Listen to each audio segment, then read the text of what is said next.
I was really big on Davion Mitchell coming out of college, like really big. Thought like he was gonna figure it out, defense, like type guy.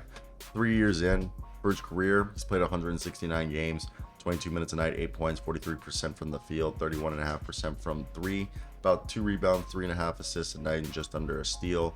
This season he's playing career low 17 minutes, shooting a career worst 36% from the field, career worst 29% from. But basically, all his stats are down across the board. It's not entirely his fault, but like for a team that isn't the best defensively, you would think Davion Mitchell at 25 years old would get more of a run, but it doesn't seem like that's the case.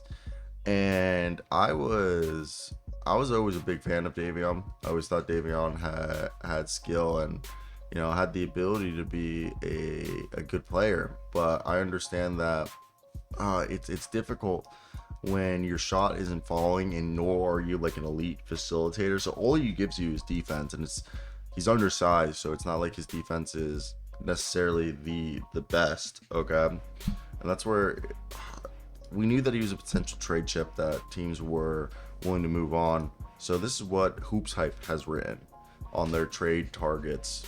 So 5 executives who spoke with HoopsHype were surprised Kings Davion Mitchell was behind two-way teammate Keon Ellis on the Sacramento Kings depth chart to start the season, leading to belief that Davion Mitchell could be a potential trade chip as a part of a bigger move.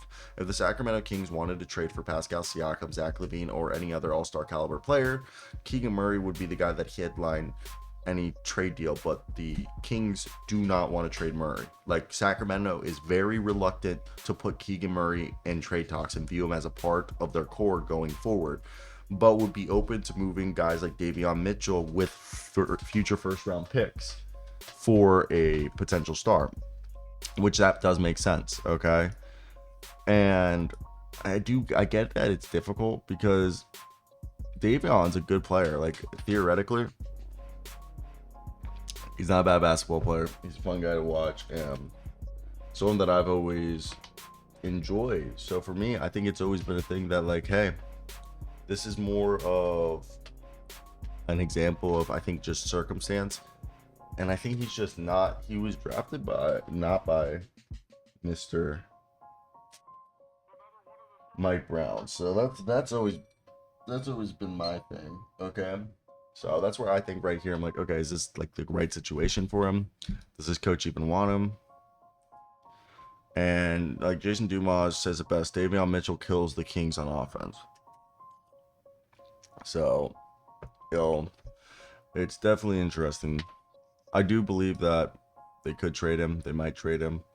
They probably should, but that's my thoughts.